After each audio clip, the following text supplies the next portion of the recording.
The recipients of the special NHR program, which we have introduced in the previous videos, are citizens of the European Union, the European Economic Area, the Swiss, and in general, all those who are in possession of a residence permit but who have not been resident fiscally in Portugal for the past 5 years.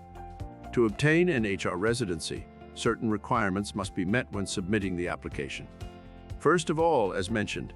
you must not have been fiscally resident in Portugal in the last 5 years, and you must prove it by submitting your tax returns for the last 5 years. Secondly, you must register your tax residence in Portugal, providing proof of having resided in Portugal for at least 183 days, even if not consecutive, during the calendar year. If, as of the 31st of December of the year in which the residence is registered, the time spent in Portugal is less than 183 days, you must provide proof of your stay in Portugal and that you have placed your habitual residence in Portugal, for example, by presenting a lease. Alternatively, even if you have stayed in Portuguese territory for less than 183 days,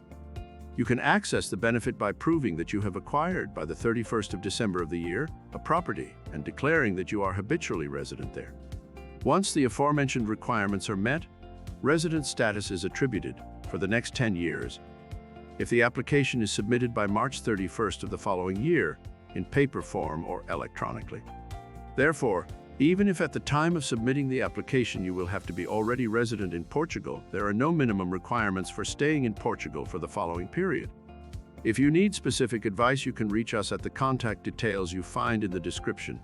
and we will put you in touch with an international tax lawyer highly specialized in assisting clients in your position.